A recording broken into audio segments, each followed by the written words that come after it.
study number what? 4. Yes, yes. So how many of you have attended session 1, 2, and or 3? Would you raise your hand? I'm always amazed that you come back. Welcome back. And is anyone attending for the first time today? Welcome, we're glad to have you. It's your sister. Welcome, welcome. Anyone else for the first time?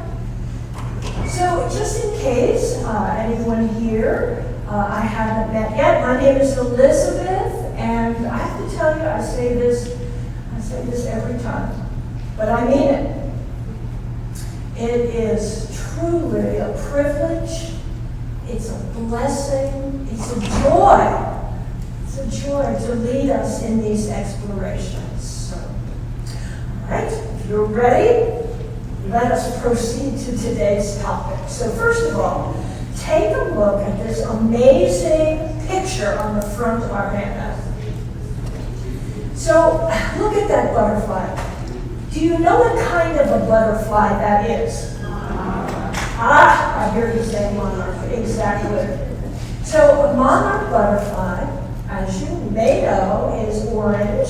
It's got the black lines, the white stripes, and it's the butterfly that has the seasonal migration. So in the winter, it migrates from the United States and Canada down to Southern California and Mexico. Sometimes it takes them 1 to 2 months to get there. And, they travel like 50 to 100 miles a day. So I am in awe of the beauty and the strength of the monarch butterfly. So that's why I decided to dress in orange and black today, to honor the monarch butterfly. So, well, the title, it says, A Hidden Promise. So that meaning will unveil itself as we proceed on. But let's read this paragraph at the bottom. It says, butterflies are not only aesthetically beautiful, they are metaphorically beautiful as well.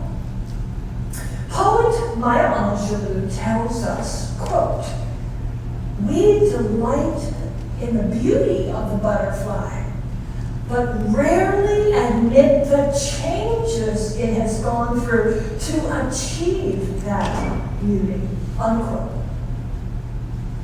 What lessons do we learn from the butterfly? Using composer Natalie Sleeth's Hymn of Promise, we will explore the spiritual treasures exemplified by these winged messengers. So, just out of curiosity, how many of you know Natalie Sleeth's Hymn of Promise? You've sung that before. Wow, good. It's about half and half today. So if you have not heard Hymn of Promise,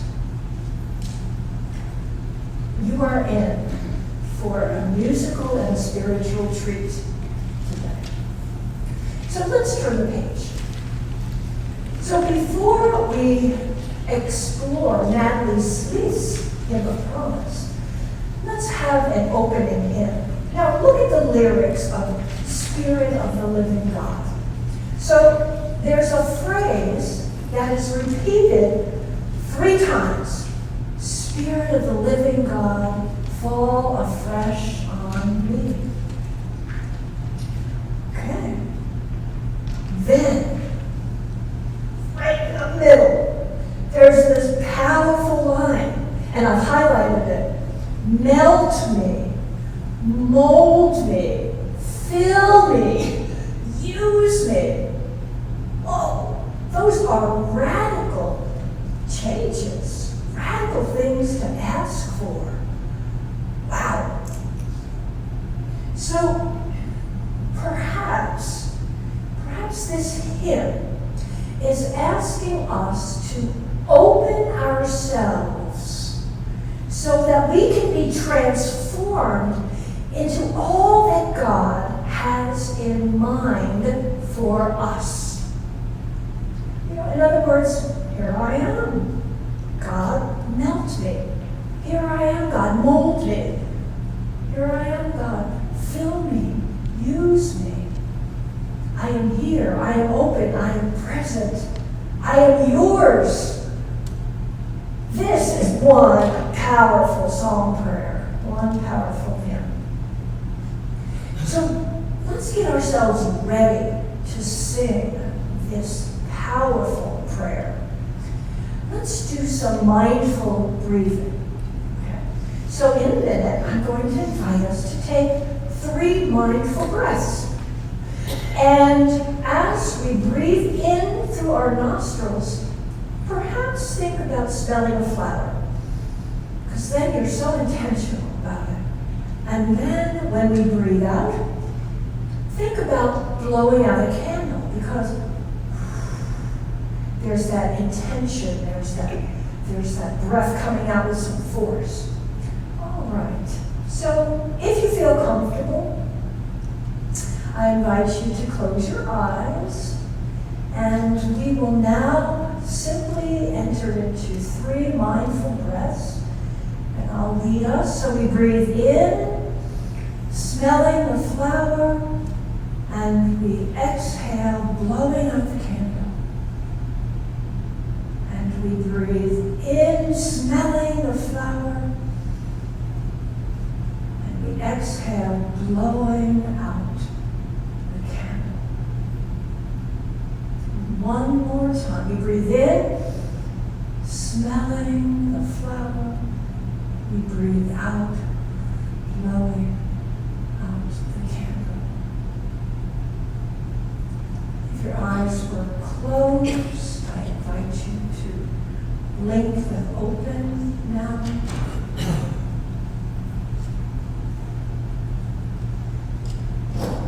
So we are ready to sing this powerful psalm prayer. So I invite you to sing, to listen, or just be. Spirit of the living God.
Beautiful.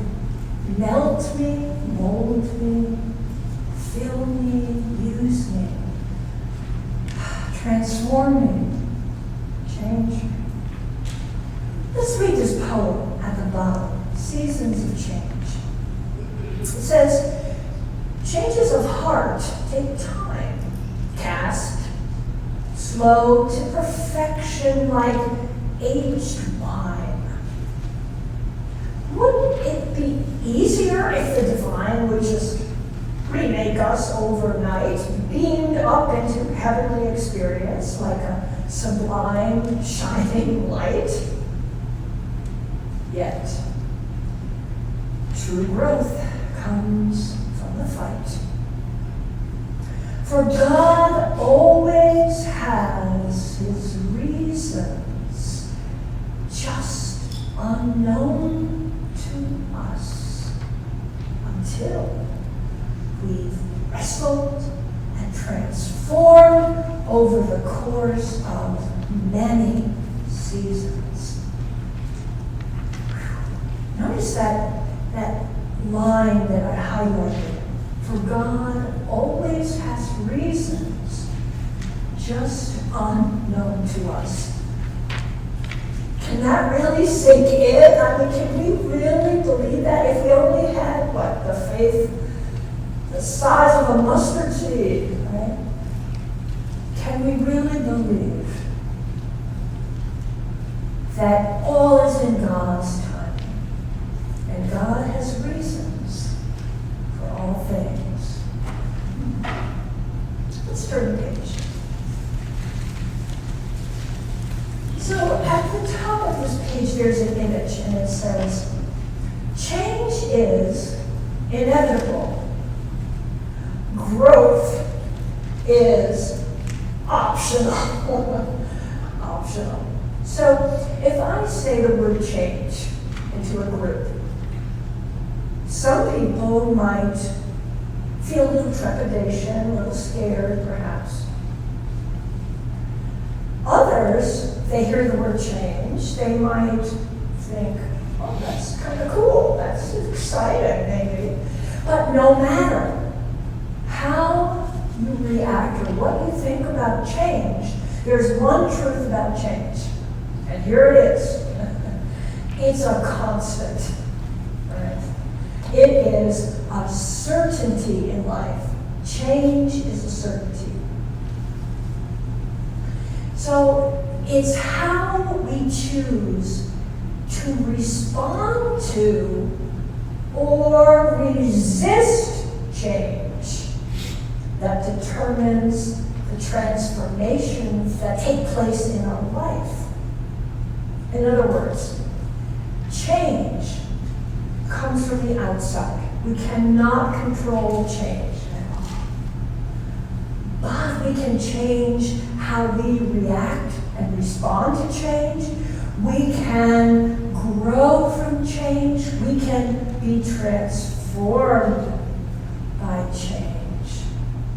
Thus the difference between the terms change and transformation. Change is something that happens to us. Transformation happens what? Inside, within us. Good, let's keep that in mind. Look at this image at the bottom. It says, change can be scary. But you know what's even scarier? Allowing fear to stop you from growing, evolving, and progressing. Yeah, change can be scary. I know you know that, I know that. Some changes that might be scary, the ones that come to mind are, for moving, let's say, from one place to another. Or if something is going on with our body. Or if something is changing in our health or the health of a loved one. Or certainly if someone that we love passes. Those are changes that sometimes can be scary. And being a musician, something that helps me when I'm experiencing deep change, with a little fear attached to that, is I sing a particular chant. And I'd like to share that with you and invite you to join me. Now, It has a Native American feel to it. But the lyrics are actually by Julian of Norwich, the theologian, the mystic, the author, the anchoress, the nun.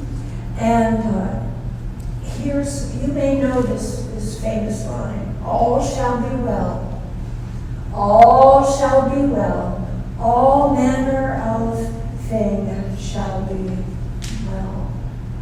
That line, repeated and sung over and over again, brings me comfort. So I would love for us to say it today. I don't think you need the lyrics. I'll get my drum here, and just join me if you feel comfortable. And at any point, close your eyes. May this bring us peace and comfort this day.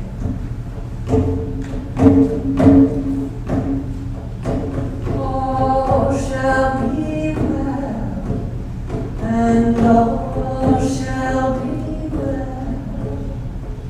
All manner of things shall be well. Join me. All shall be well, and all shall be well. All manner of things shall be well. All shall be well, and all shall be well. All manner of things shall be well. All shall be well, and all shall be well. All manner of things shall be well. One more time. All shall be well, and all shall be well. All manner of things shall be well.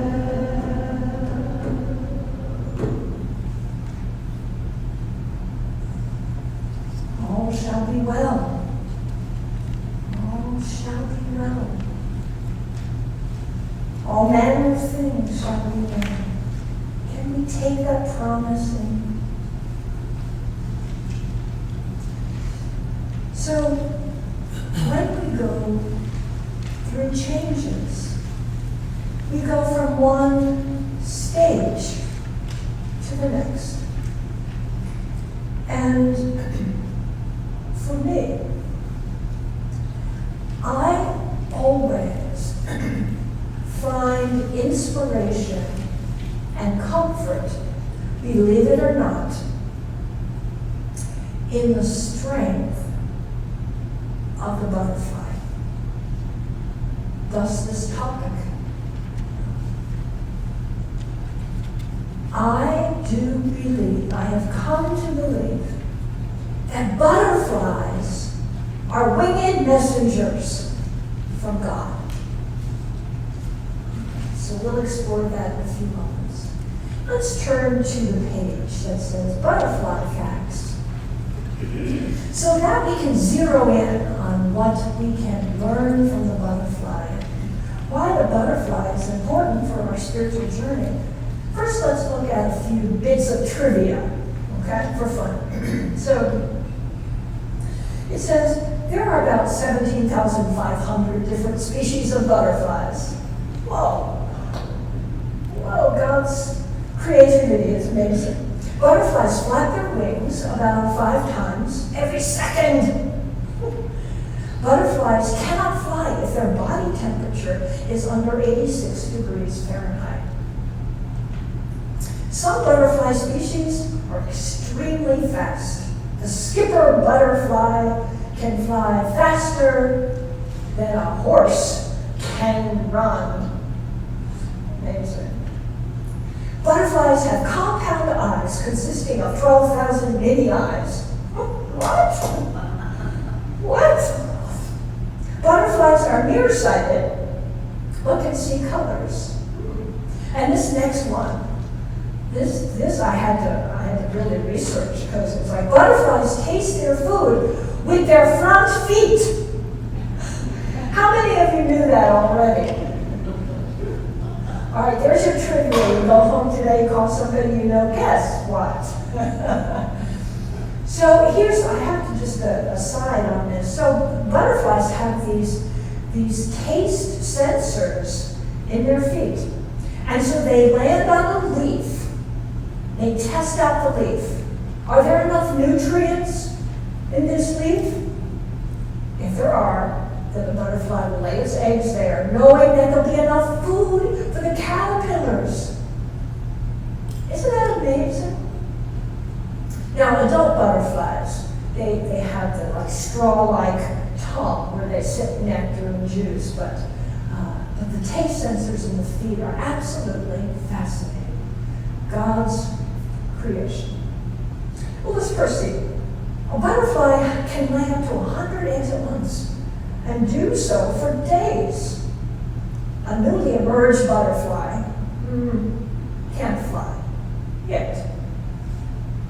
Butterflies often live just a few weeks, mostly just 2 to 3 weeks, except our monarch butterfly. So those are some fun facts. What I really want to zero in on is this image at the bottom. This butterfly life cycle. My guess is that we all learned this in grammar school, right? But how is this important to us today? So first let's look at this butterfly life cycle. So many changes. So we've got the butterfly at the top. Go to the right, and it lays eggs. Okay. Eggs stay there about 3 to 7 days. And then they turn into caterpillars, which is about 2 to 5 weeks. And from what I understand, this is the most dangerous stage because few of the 100 make it because of the disease and the temperature and the predators that come after the caterpillars. So it's dangerous. But then the butterfly does not give up. Yet the butterfly knows not what's coming, but it keeps going. And there goes into the attunement of the chrysalis, perhaps for 1 to 2 weeks, and then the emergence of the butterfly. So why is this life cycle of a butterfly relevant to our spiritual life? Well, let's keep exploring. Let's turn to the next page.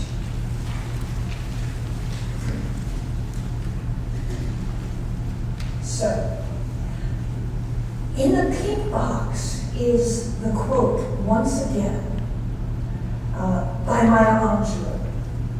And now we'll read it with different eyes and different ears. So it says, we delight in the beauty of the butterfly, but rarely admit the changes it has gone through to achieve that beauty. Well, we have just looked at the life cycle of a butterfly, and we know that it has been through a lot to emerge, to fly, to soar. Now, with all due respect to Maya Angelou, I reframed that quote. So what about this?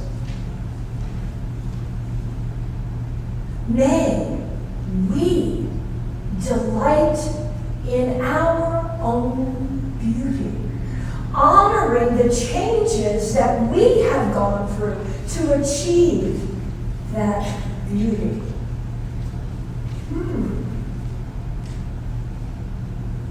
Let me say that again.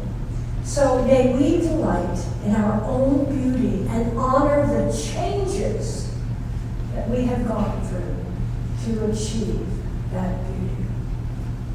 Because we've all gone through changes. So I'm going to try an experiment here. All right. I think you're willing and able participants here. So we have two sides, side one and side two. Side one, with all the love in your heart and with all of the intent and purpose, I'm going to invite you to say a few things to the people on the other side. All right? And would you do that? And make some eye contact. Okay? And would you listen and try to take in what they said? Okay. All right, here we go. Would you say to them, with the deepest of love, you are beautiful. Go. You are beautiful. Would you say, you are strong? You are strong. Would you say, God loves you? Go. God loves you. Good job. Good job. All right. Would you do the same to them with all the love that you can muster in your heart, with eye contact, which is so important? Would you say to these folks who are waiting in great anticipation for this affirmation, will you say to them, you are beautiful? You are beautiful. Can you say to them, you are strong? You are strong. Can you say to them, God loves you? God loves you. I see some smiles, I see some nods, I see a couple of tears, beautiful tears. Affirming one another for the changes that they have gone through in their life is so important. It really is. Well done, my friend, we say. Well done. You're doing great. Now, the next thing I'm going to ask you to do might be harder. All right? Because it's one thing to say affirmation to another, but it's another to let it soak into ourselves. So here we go. All right. Can you say to yourself, okay, can you say, I am God's beautiful creation? I am God's beautiful creation. Can you say, I am strong? Can you say, I have made it through many changes? Go. I have made it through many changes. Can you say, God is with me? God is with me. Yes. Powerful. Can we say those things to ourselves more often? You know, can I say, Elizabeth, I know you're going through a tough time now, but you're doing okay. You're doing okay. Hang in there, little by little, change, transformation. God is with you. Just talk to yourself. Many of you probably already do that, but this is a reminder. So. Good. All right, so we've done our introductory material. Now we're ready to venture into Natalie Sleeth's song, The Hymn of Promise. So Natalie Sleeth wrote this in 1986, and Natalie Sleeth was a professional musician. She was a music educator, a choral conductor, composer. Her husband was a Methodist minister. And so she wanted to write a song where there would be this partnership. So she pondered the meaning of death and life. She pondered the meaning of spring and winter. She pondered the meaning of Good Friday and Easter. And what was birthed was this hymn of promise. Now, it was first birthed as an anthem for a whole choir. But people loved it so much that they said, this has got to be in the pew. This has got to be in hymnals. And so what we are about to experience is the hymn in the hymns. So let's look at verse 1. Perhaps these lyrics will speak to you today. So verse 1 starts out, in the bulb, there's a flower. In the seed, an apple tree. In cocoons, a hidden promise. Butterflies will soon be free. In the cold and snow of winter, there's a spring that waits to be unrevealed until its season, something God alone can see. So those are all hidden promises in nature. Hidden promises in nature. The bulb in a flower. Look right here. Look at this.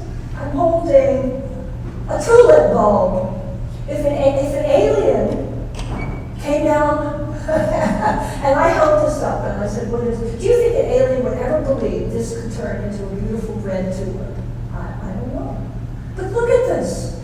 Transformation is possible. And then Natalie goes on to say, in the seed, an apple tree. Look, I've got an apple seed right here.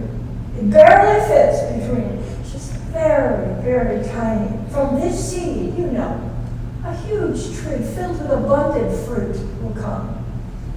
And then, in cocoons, a hidden promise. Well, I made a little chrysalis here. My artistic ability here. But this is not the prettiest of things, is it? But out of this will come magnificence, right? A hidden promise in nature. And you know that yellow line, that refrain that keeps coming back, it's all unrevealed. These promises are unrevealed until it's season and something God alone can see. So, my goodness, can we trust God's timing? What a question, right? Can we have patience with God's timing? Well, I think it's time for us to sing this verse. So I invite you to sing or to hum or just listen. Verse 1 of Hymn of Promise. Here we go. In the bulb there is a flower, in the seed an apple tree, in the cocoons a hidden promise, butterflies will soon be free. In the cold and snow of winter, there's a spring that waits to be unrevealed until its season, something God alone can see. Isn't that just exquisitely beautiful? I know this is new for some of you, so let's sing that again, right, as we familiarize ourselves with it, and as these lyrics become embodied into the fiber of our being. So, verse 1, in the bowl, here we go. In the bowl there is a flower, in the seed an apple tree, in cocoons a hidden promise, butterflies will soon be free. In the cold and snow of winter, there's a spring that waits to be unrevealed until its season, something God alone can see.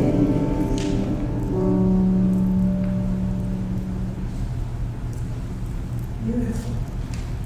Beautiful. Let's look at verse 2.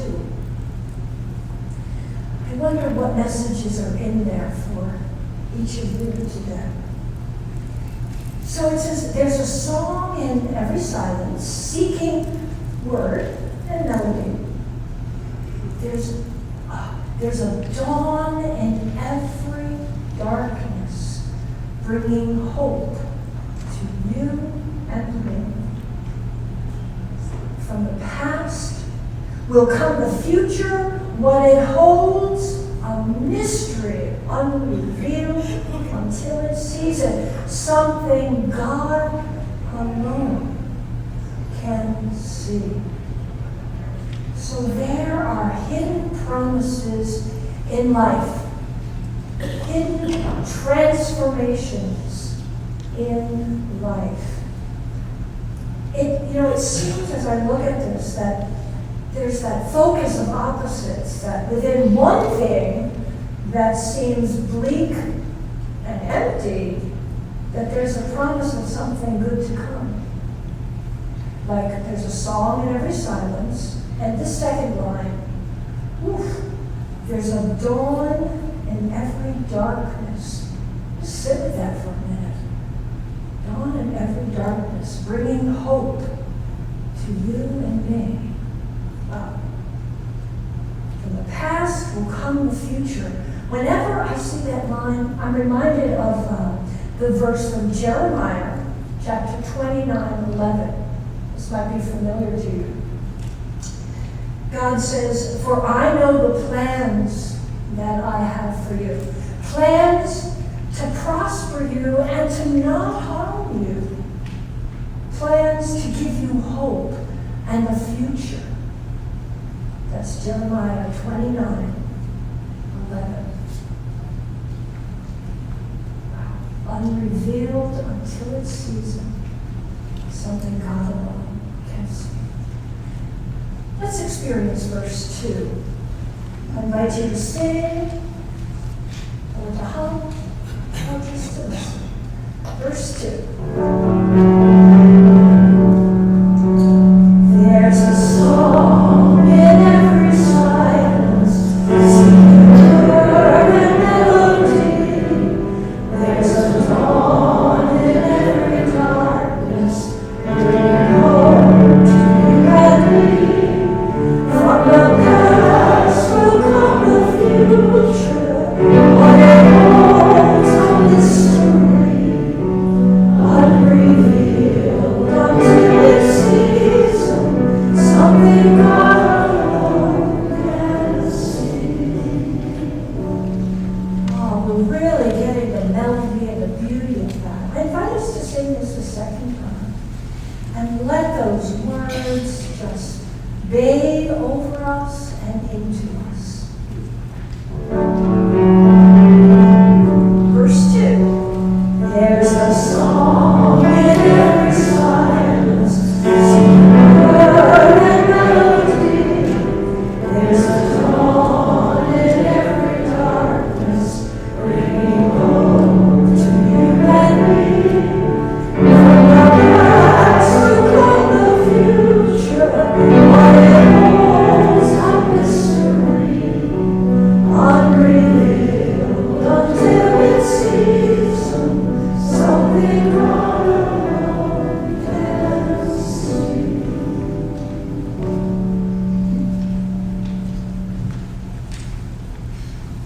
Beautiful. The song is meant to touch us deeply. Well, let's turn the page. So we're talking about transformation and change. And I think the butterfly can teach us a lot. So we're going to read 5 lessons learned from a butterfly. And Myra, thank you for reading those. And in between each of these lessons, we'll sing this beautiful refrain from Natalie Smith's song. So, lesson number 1, change can be painful, but it is necessary for growth. We've all heard the saying, if nothing changes, nothing changes. And that is a lesson learned from the butterfly. A caterpillar must endure much change in order to finally fly. Change is necessary for growth, and as painful or as scary as it may feel, you cannot flourish without it. And we sing, unrevealed until it's season, something God alone can see. Lesson 2, trust the process. Everything we go through is teaching us lessons that will inform our future self. In every experience, there is nourishment in the form of wisdom. Just as a caterpillar starts its journey with one mission, to eat, it's those nutrients that will fuel and propel its transformation into a butterfly. Trust that each stage of your life is preparing you for the next one, or providing you with the foresight needed. We sing, unrevealed until it's season, something God alone can see. And we turn the page. In lesson 3, we must shed old versions of ourselves in order to evolve. In order for a caterpillar to become a butterfly, it literally has to shed its skin multiple times. Think of this as you needing to shed old versions of yourself, habits, beliefs, etc., in order to become an even better version of you. The beauty in this is that it's limitless. We can always evolve, always expand, and always be even better than we were. We are not stuck being someone we are unhappy with. We have the ability to change at any given moment. And we look at that image with the monarch butterfly in the center there.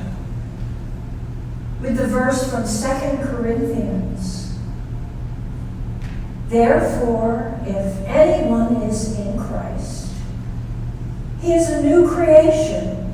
Old things have passed away. Behold, all things have become new.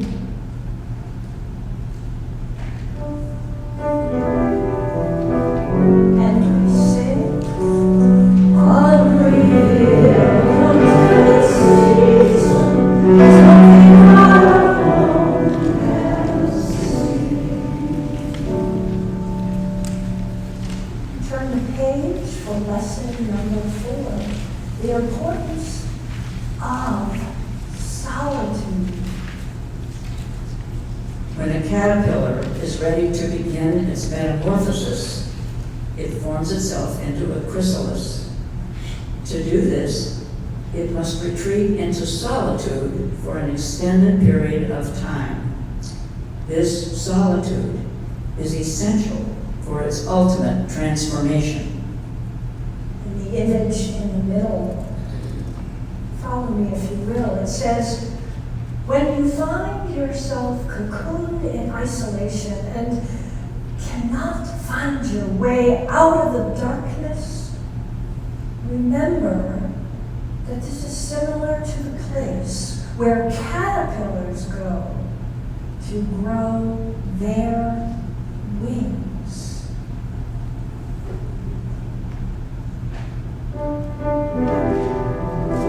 And we sing, unrevealed until it's season, something God alone can see.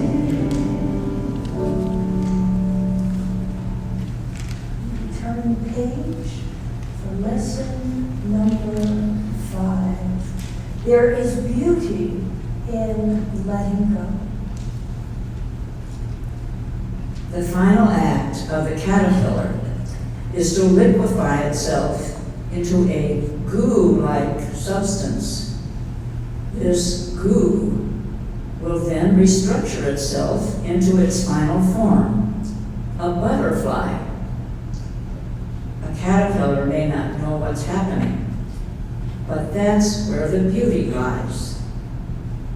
Intrinsically, it lets go and allows nature to take its course. We can do this too, especially when we find ourselves hanging on to people, places, and things that no longer serve the next best version of ourselves. Know that by letting go of these things, you are creating the ability to grab onto whatever comes next, and know that whatever is coming next will be more aligned with who you are becoming. Thank you, Mama. Look at the image at the bottom of this page. It says, let go of the past, embrace change, come out of your cocoon, unfurl your wings, and let your beauty show. Now, I have to tell you, that's inspiring for me. There's a but. Or maybe an and, I don't know which one. You know, it's inspiring, but sometimes it seems insurmountable. It seems like, overwhelmingly too much to do. So I've reframed this, and I'll present it to you and just see what you think. And if you are feeling a little overwhelmed by all that image is asking you to do. So the first thing, let go of the past. Here's the way I've reframed it. May we honor our past by walking little by little into our future. May we honor our past, because letting go of the past seems like cutting it off. But I say, may we honor our past, walking little by little into our future, meaning just with a little momentum sometimes, just a tiny bit every day. So that's the first one. The second one, embrace change. Oh, that feels so overwhelming. How about, may we know that change will come. I don't have to embrace it, I don't have to like it, but I feel a little better when I think, all right, may I know that change will come. The third one, come out of your cocoon, unfurl your wings. I like that, but what about, may we know that we have the strength to handle change, and that God is right there with us, walking beside us, carrying us, ever faithful. That transformation of that line speaks to me. And let your beauty show. How about, may we know that we are beautiful, made in God's image. I like that. So let's turn to the next page. We're about to explore the third and final verse of Natalie Skeet's Hymn of Promise. But before we look at the lyrics specifically, I just want to tell you, you're going to see more hidden promises, more transformations, powerful, powerful promises. And, we, as humans, we need promises because, it is difficult in our barren and cold and sometimes desert time to know that God is working through all of that. So we need promises. So let's look for those promises in this verse. So here we go. It starts out by saying, in our end is our beginning. In our time, infinity. In our doubt, there is believing. in our life, eternity. In our death, a resurrection, and at last, a victory, unrevealed until its season, something God alone can see. Oof. Wow. So that first line, in our end is our beginning, you might recognize that as a quote from T.S. Eliot. She took a T.S. Eliot quote. In our doubt, there is believing. I think we could do a seminar on any of these opposites. I mean, they're rich. And so take this along with you and study and wrangle and wrestle with all of this. But that third line, in our death, a resurrection, at the last victory. That line reminds me, and it might remind you, of John 11, verse 25 and 26. You'll recognize this. Jesus says, I am the resurrection and the life. He that believeth in me, though he were dead, yet he shall live. And whoever liveth and believeth in me shall never die. Unrevealed until its season. So as Jesus rose from the chrysalis of his tomb, may we trust in the promise of everlasting life. And you know what? I think that's a not so hidden promise. Let's sing this verse.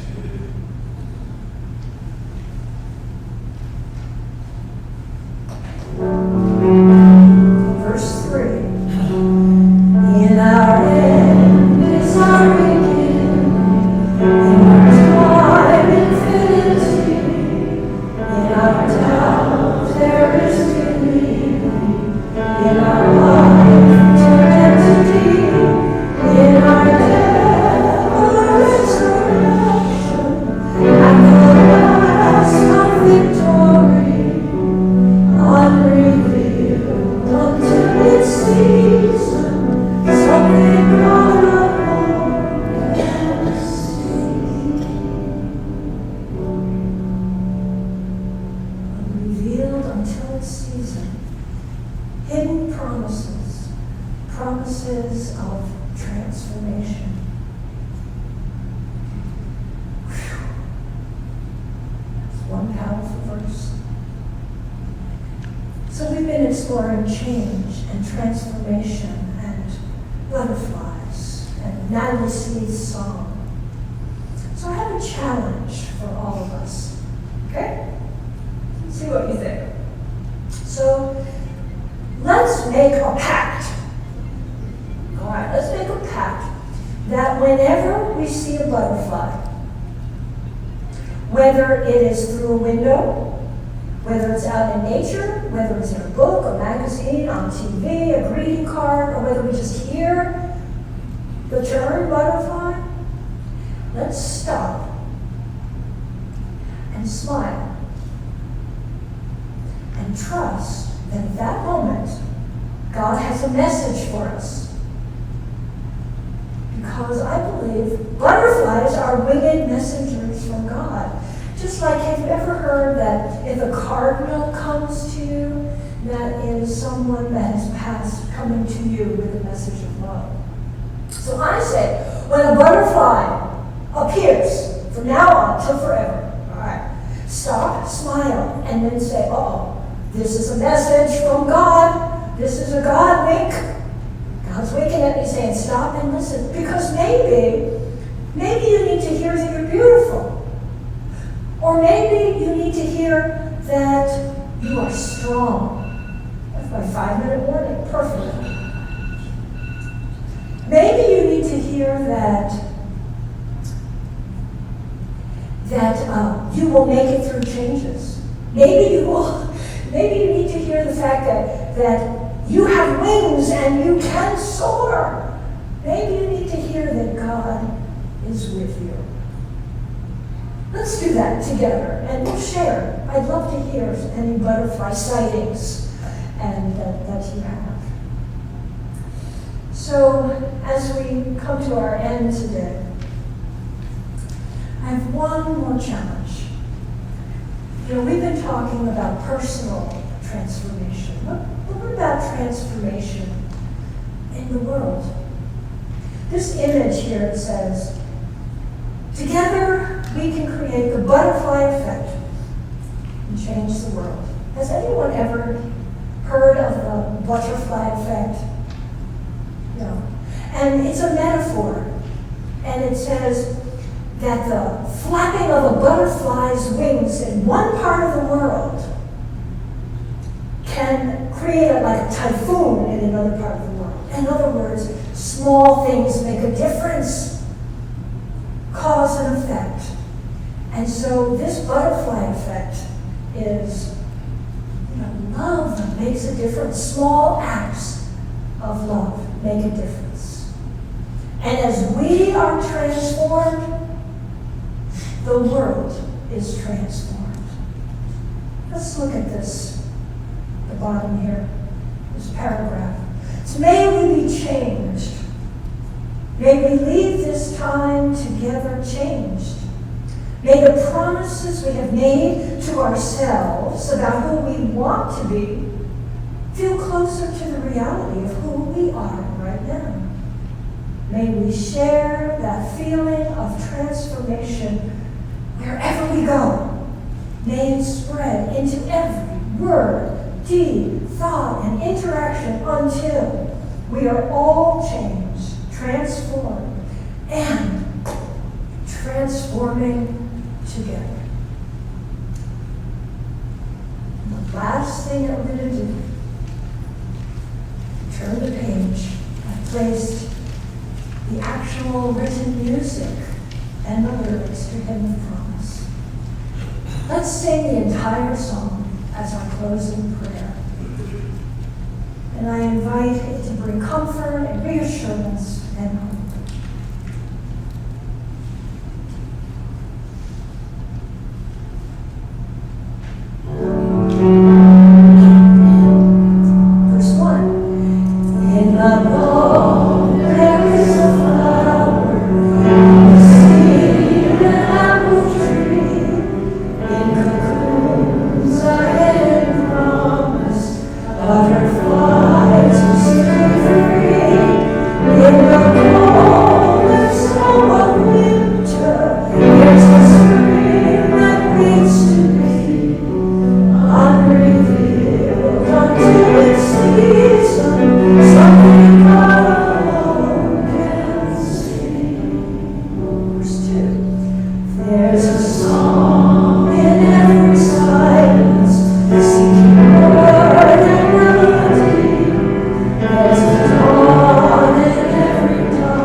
Thank you, my friends, for journeying with me today.